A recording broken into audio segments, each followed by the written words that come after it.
नमस्कार, स्वागत है आपका इस बुलेटिन में। मैं हूं आपके साथ अवंतिका श्रीवास्तव। तमाम बड़ी खबरों की हम बात करेंगे और सबसे पहले रायपुर से एक बड़ी जानकारी। कांग्रेस स्वागत समिति की बैठक लगातार चल रही है।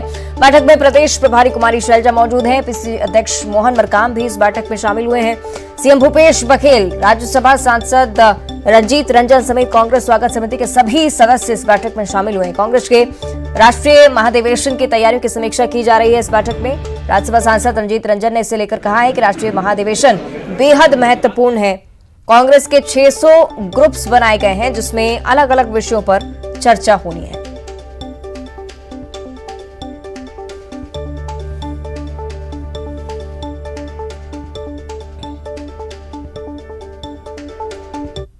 बात है, हम लोग पहले ही बोलते हैं कि छत्तीसगढ़िया सबसे बढ़िया। और आज हमारा प्लेनरी सेशन हो रहा है। 23 तारीख को हम लोग सब आने वाले हैं, 26 तक होगा।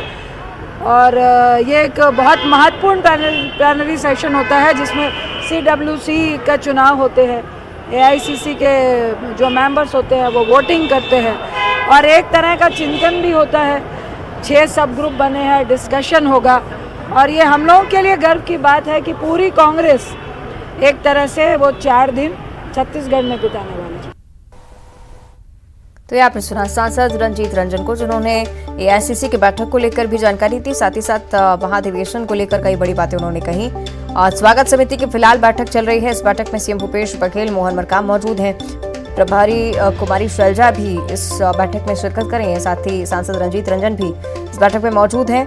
कब किस तरह से क्या तैयारियां होनी हैं, इन तमाम विषयों को लेकर राष्ट्रीय महाधिवेशन को लेकर मुख्य तौर पर चर्चा, क्योंकि तमाम बड़े नेता कांग्रेस के इस महाधिवेशन में शिरकत करने के लिए पहुंचेंगे, इसलिए छत्तीसगढ़ में तैयारियां जोरों पर। कांग्रेस के राष्ट्रीय अधिवेशन की तैयारियों की समीक्षा लगातार जारी और राज्यसभा सांसद रंजीत रंजन भी जिस तरह से कह रही थी, राष्ट्रीय अधिवेशन बहुत महत्वपूर्ण है कांग्रेस के लिए। 600 ग्रुप्स इसके लिए बनाए गए हैं। अलग अलग विषय अलग अलग ग्रुप को सौंपा गया है और पर्टिकुलर विषय इसे लेकर पर्टिकुलर ग्रुप ही जिम्मेदारी संभाले हुए। फिलहाल स्वागत समिति की बैठक कांग्रेस के भीतर चल रही है। बैठक में प्रदेश प्रभारी कुमारी शैलजा हैं, पीसीसी अध्यक्ष मोहन मरकाम भी मौजूद हैं। तस्वीरें इस बैठक से जुड़ी आपको हम दिखा रहे हैं। सीएम भूपेश बघेल की भी मौजूदगी।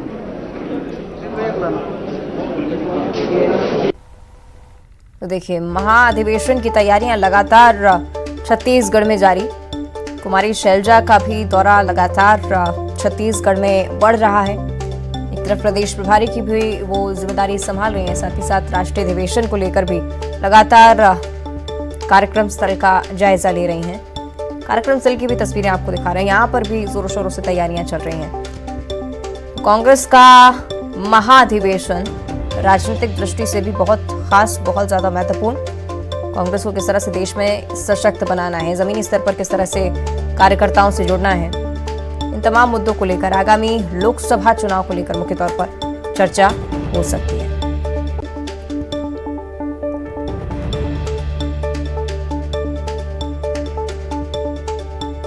तो आपको बता दें कि सीएम भूपेश बघेल भी इस बैठक में मौजूद है। बेहद ही खास ये बैठक मानी जा रही है क्योंकि राष्ट्रीय अधिवेशन को लेकर इसमें चर्चा हो रही है। सहयोगी ममता से हम ज्यादा जानकारी लेंगे, अपडेट लेंगे इस बैठक को लेकर। ममता, राष्ट्रीय अधिवेशन को लेकर लगातार तैयारियां जोरों पर और स्वागत समिति की बैठक जारी थी, क्या कुछ अपडेट इसे लेकर?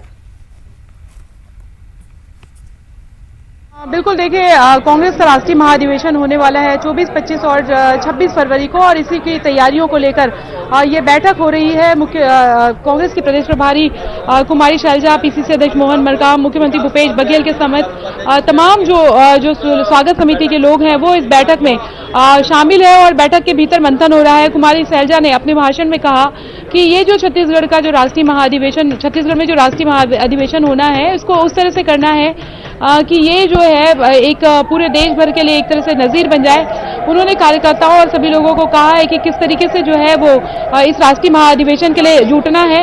मिशन 2023, मिशन 2024 के लिए इसमें रणनीति बनाई जाएगी। कांग्रेस वर्किंग कमेटी को लेकर चुनाव भी होगा और इसके साथ ही कांग्रेस किन मुद्दों को लेकर आने वाले समय में जा सकती है और क्या ऐसे इश्यूज होते हैं जिस पर बात की जा सकती है, इस पर खासतौर पे जो है वो ये जो राष्ट्रीय महाधिवेशन होगा उस पर जो है वो बातचीत होगी, रणनीति बनेगी। 9 राज्यों में जो चुनाव होने वाले हैं उसमें क्या कांग्रेस की स्ट्रेटेजी रह सकती है।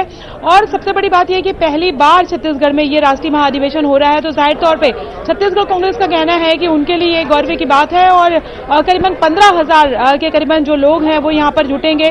कांग्रेस के तमाम दिग्गज यहाँ पर आएंगे और चाहे कांग्रेस के राष्ट्रीय अध्यक्ष हो मल्लिकार्जुन खड़गे, चाहे पूर्व राष्ट्रीय अध्यक्ष सोनिया गांधी हो, पूर्व राष्ट्रीय अध्यक्ष राहुल गांधी हो, प्रियंका गांधी हो, और इसके अलावा तमाम जो लीडर्स हैं पूरे देश भर से वो यहाँ पर आएंगे। तो कार्यकर्ताओं को उनको सामने देखने का मौका भी मिलेगा। और चूंकि बड़ा अधिवेशन है और ऐसे में तैयारियां भी उस तरह से रहनी चाहिए, और यही वजह है कि कुमारी शैलजा लगातार यहाँ पर आ रही है। पिछले दिनों केसी वेणुगोपाल आए थे, तारिक अनवर आए थे और सभी ने तैयारियों का जायजा भी लिया था। जी ठीक है, अब बने रहिएगा ममता, आगे भी इसी बैठक को लेकर और राष्ट्रीय अधिवेशन को लेकर तमाम तैयारियों को लेकर हम चर्चा करेंगे। आगे बढ़ते रायपुर से इस वक्त एक बड़ी जानकारी। मेयर एजाज ढेबर की शिकायत की गई है। कांग्रेस प्रदेश प्रभारी कुमारी शैलजा से मेयर की शिकायत हुई है। पीसीसी अध्यक्ष मोहन मरकाम ने उनके समर्थकों की तरफ से शिकायत सामने आई है। एयरपोर्ट पर कटआउट लगे हैं, पोस्टर लगे हैं। पोस्टर में प्रदेश अध्यक्ष मोहन मरकाम का फोटो नहीं है। कांग्रेस प्रदेश प्रभारी कुमारी शैलजा से शिकायत की गई है।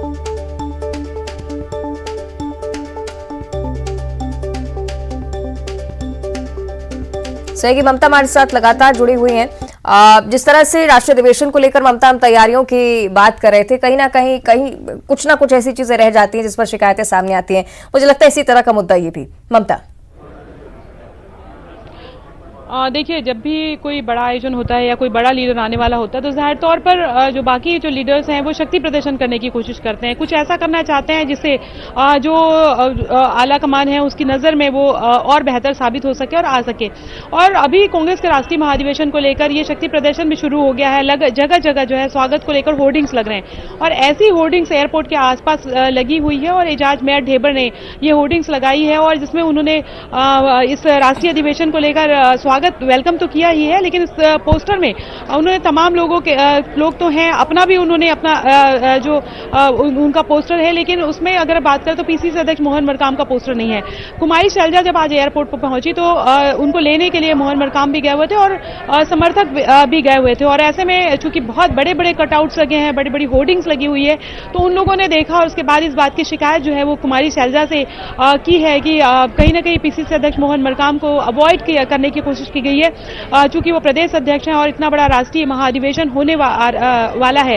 हालांकि इस पर यह कहा जा रहा है कि कुमारी शैलजा ने जरूर कहा है कि इस पर जो है वो बात की जाएगी और देखा जाएगा, और देखने के लिए कहा गया है। लेकिन ये जरूर है कि इस राष्ट्रीय महाधिवेशन के पहले अगर हम बात करें तो इस तरह की जो चीजें अक्सर जो इस तरह के बड़े आयोजन होते हैं तो कहीं ना कहीं होर्डिंग्स को लेकर जो दिखाई देती है किसी भी पार्टी में, वही अभी कांग्रेस में भी दिखाई दे रहा है। बिल्कुल, छुटपुट नाराजगी की खबरें लगातार इसी तरह से देखने को मिलती है। शुक्रिया आपका ममता, फिलहाल इस पूरी जानकारी के लिए। आगे बढ़ते रायपुर से अगली बड़ी खबर की रुख करेंगे। कुमारी शैलजा के रायपुर दौरे पर सियासत बढ़ती जा रही है। कांग्रेस प्रदेश प्रभारी के दौरे पर बीजेपी हमलावर है। बीजेपी विधायक रंजना साहू ने निशाना साधा। उन्होंने कहा कि शैलजा जी से उम्मीद है कि प्रदेश में चल रहे युद्ध को बंद करेंगी, बिना डरे सामने से वार करेंगी, बाकी फैसला तो जनता को ही करना है।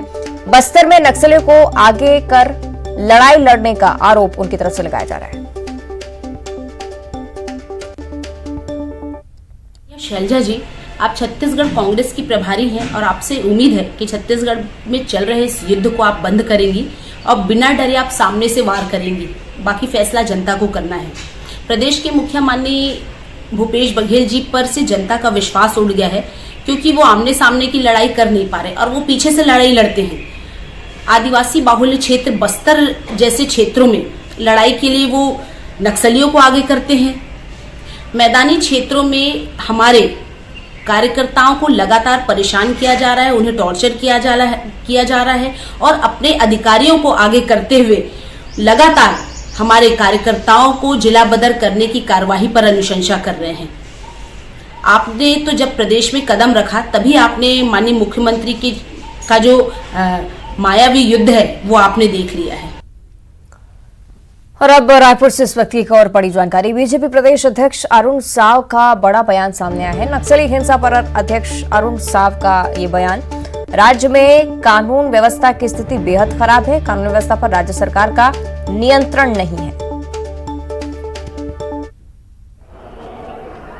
पूरे प्रदेश में कानून व्यवस्था की जो हालात हैं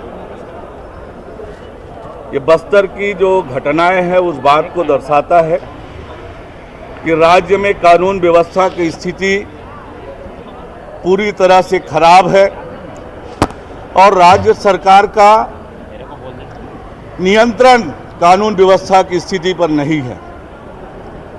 हम लगातार इस बात को कहते रहे हैं और इसी मसले को लेकर कांग्रेस सांसद रंजीत रंजन की तरफ से भी बयान सामने आया है। नक्सली हिंसा पर उन्होंने कहा है कि राज्य से नक्सली हिंसा खत्म होनी चाहिए, इसके लिए सबको मिलकर प्रयास करने की जरूरत है।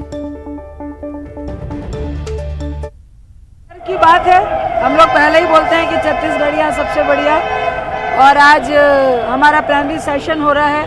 23 तारीख को हम लोग सब आने वाले हैं, 26 तक होगा, और ये एक बहुत महत्वपूर्ण प्लानरी सेशन होता है जिसमें CWC का चुनाव होते हैं, AICC के जो मेंबर्स होते हैं वो वोटिंग करते हैं, और एक तरह का चिंतन भी होता है।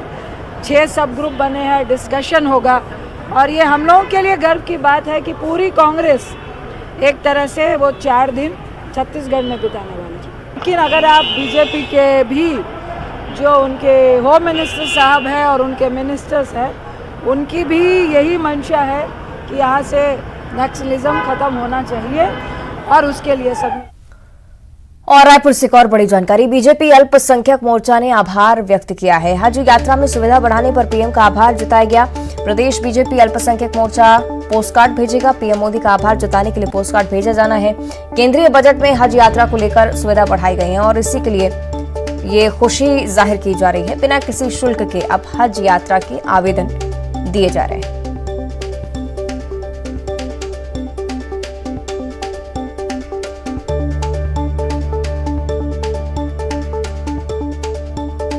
तो बड़ी जानकारी आपके साथ साझा कर रहे हैं। पोस्ट कार्ड भी भेजा जाना है प्रधानमंत्री नरेंद्र मोदी के लिए।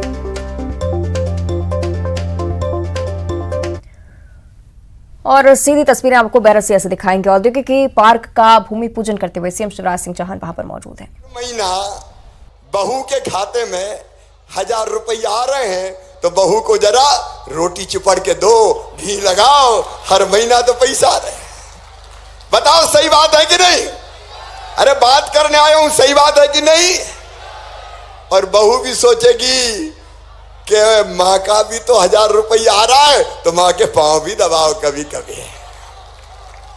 तो बताओ सास बहू का प्रेम बढ़ेगा कि नहीं? अरे पीछे तक बोलो, बढ़ेगा कि नहीं? तो ये योजना पूरे परिवार को मजबूत करेगी ईमानदारी से। और अभी 5 मार्च से आवेदन भरना शुरू हो जाएंगे। अभी जैसे विकास यात्रा भारतीय जनता पार्टी की गांव-गांव जा रही है, वैसे ही हर गांव में कैंप लगाए जाएंगे। गांव-गांव हमारे कलेक्टर, कमिश्नर, शासकीय कर्मचारी, अधिकारी, कार्यकर्ता ये सब आएंगे, फार्म भरवाएंगे। कहीं भटकने की जरूरत नहीं है मेरी बहनों कि दफ्तर पे चक्कर लगा रहे हैं हमारा फॉर्म भरवा दो, हमारा भरवा दो। तुम्हारे गांव में ही आके फार्म भरवाऊंगा, ठीक है? अरे जोर से बोलो, ठीक है? तो गांव-गांव में 5 मार्च से फार्म भरना शुरू हो जाएंगे। मार्च में, अप्रैल में फार्म भरने का काम पूरा, मई में सूची बनाने का काम पूरा, और जून से खाते में पैसा आना शुरू। अब आप बताओ, ऐसी योजना कांग्रेस ने कभी बनाई थी क्या? जोर से बताना, यहां से बता, कांग्रेस ने कभी बनाई थी क्या? 50 साल राज किया कांग्रेसियों, तुमने कभी चिंता की जनता की? आज मुख्यमंत्री आपका भैया है, आपका बेटा है, भांजे भांजियों का मामा है। भारतीय जनता पार्टी की सरकार है, कोई कसर नहीं रहने दूंगा आपकी जिंदगी में खुशी लाने के लिए। बहनों और भाइयों, कोई कसर नहीं रहने दूंगा। इसलिए भारतीय जनता पार्टी की सरकार है।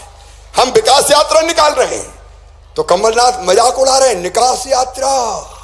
अरे तुमने कभी कुछ दिया था? याद करो, याद करो मेरे बुजुर्गों, जब कांग्रेस की सरकार थी 2003 तक, अभी विष्णु खत्री कह रहे थे सड़कों का क्या बन रहा है, स्वर्णिम चतुर्भुज। अरे कांग्रेस के जमाने में कहीं सड़कें थी क्या? बताओ। जोर से बताओ, थी क्या? कांग्रेस के जमाने में कभी बिजली मिलती थी क्या? मेरे भांजे भांजियों ने तो देखा नहीं है, लालटेन में पढ़ते थे, लालटेन में चिमनी में तेल डाल डाल के दिग्गी के राज में आती नहीं थे कभी, कई जगह थी नहीं। और मेरी बहनों, आज हमने तय किया है, 42 गांव का भी हुआ है, अब तुम्हें हैंडपंप का पानी नहीं पिलाना। हैंडपंप के हत्थे से लटक रही बेटियां पानी भर रही है, परेशान हो रही है घंटों। ए मेरी बहनों, प्रधानमंत्री श्रीमान नरेंद्र मोदी जी है, यहां आपका भाई मुख्यमंत्री है, जल जीवन मिशन हमने बनाया है और अब योजना है कि हर घर में पाइपलाइन बिछा के टोटी वाला नल लगा के पानी देंगे। जैसे भोपाल की जनता टोटी बहने खोलती, झरझर पानी आता है, तुम्हारे घर में पानी आएगा। और इस बीच रायपुर से एक बड़ी जानकारी, बीजेपी ने मोर आवास मोर अधिकार रैली निकाली है। बीजेपी ने कांग्रेस विधायक के आवास का घेराव किया। विधायक कुलदीप जुनेजा के कार्यालय का घेराव किया गया। बड़ी संख्या में बीजेपी कार्यकर्ता रैली में शामिल हुए। रायपुर के नमस्ते चौक स्थित कार्यालय का घेराव करने के लिए कार्यकर्ता निकले।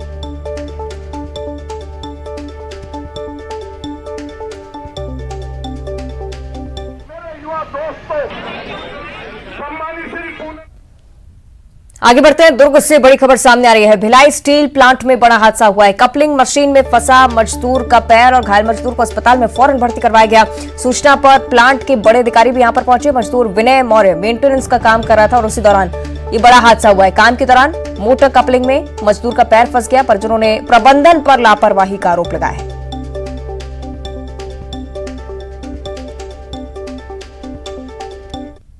सही है कि भिलाई स्टील प्लांट में ठेका मजदूर हैं, आज पूरा काम कर रहे हैं, पर ठेका मजदूरों के लिए जो ट्रेड यूनियन का जिम्मेदारी है वो पूरा नहीं हो पा रहा है। जो मुझे जानकारी मिली है कि विदाउट शटडाउन लिए ही काम किया करवाया जा रहा था और उनका पूरा जिस समय एक्सीडेंट हुआ उसके बाद 1-1.5 घंटे तक उस मशीन में जहाँ पे एक्सीडेंट हुआ है वहाँ फंसे हुए थे, बहुत मुश्किल से निकाला गया है।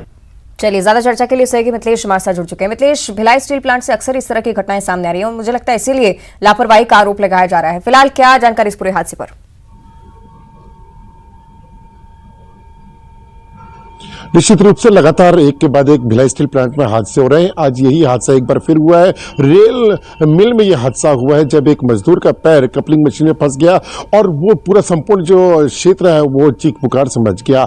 काफी घंटों तक उसका पैर फंसा रहा, बड़े मशक्कत के बाद पैर बाहर निकाला गया। अभी जो घायल है उसको एम्स रेफर किया गया है, उसकी हालत गंभीर बनी हुई है।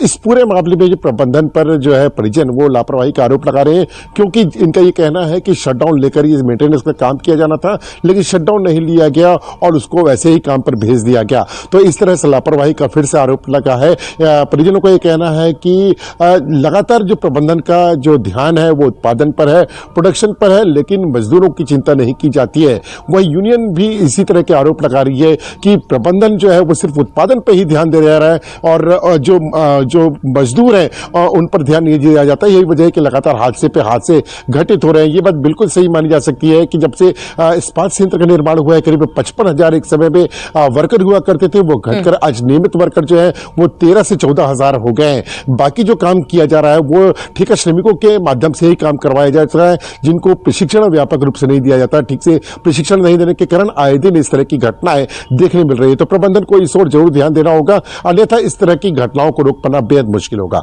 जी बिल्कुल, बहुत ज्यादा जरूरत सख्त कार्रवाई की। शुक्रिया आपका मिथिलेश इस पूरी चर्चा के लिए। और इस बीच भिंड से इस वक्त एक बड़ी जानकारी, शादी समारोह में हर्ष फायरिंग का एक और मामला यहां से सामने आया है। पुलिस ने बुजुर्ग पर केस दर्ज किया है। हर्ष फायरिंग करने वाले बुजुर्ग पर केस दर्ज हो चुका है। पुलिस ने राइफल भी जब्त कर ली है। सोशल मीडिया पर यह वीडियो वायरल हुआ था। विरंगवा गांव शादी समारोह की ये वीडियो बताई जा रहा है, जहां पर एक बुजुर्ग हर्ष फायरिंग करता हुआ नजर आया था। पवाई थाना पुलिस ने इस मामले में कार्रवाई की है।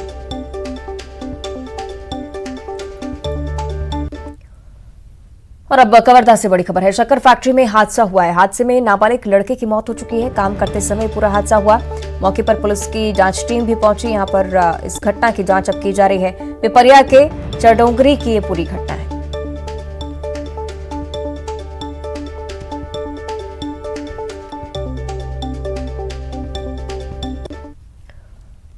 और अब रुक करेंगे सुकमा की ओर। बड़ी जानकारी, 1 लाख के नामी नक्सली ने आत्मसमर्पण किया है। चिंतलनार थाना क्षेत्र में इस नक्सली ने सरेंडर किया। नक्सली के खिलाफ 5 वारंट जारी थे और आज इसने आत्मसमर्पण किया है।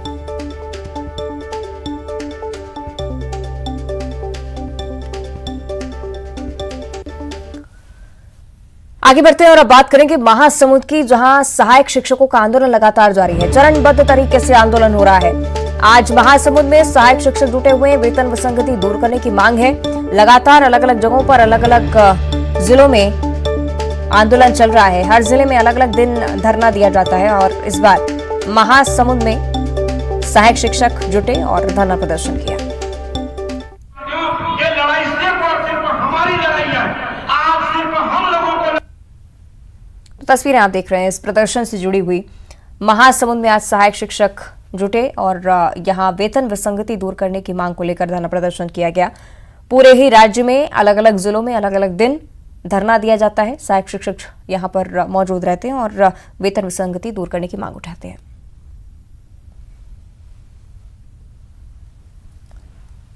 और बुलेटिन में इतना ही। देखते रहिए न्यूज़ 18।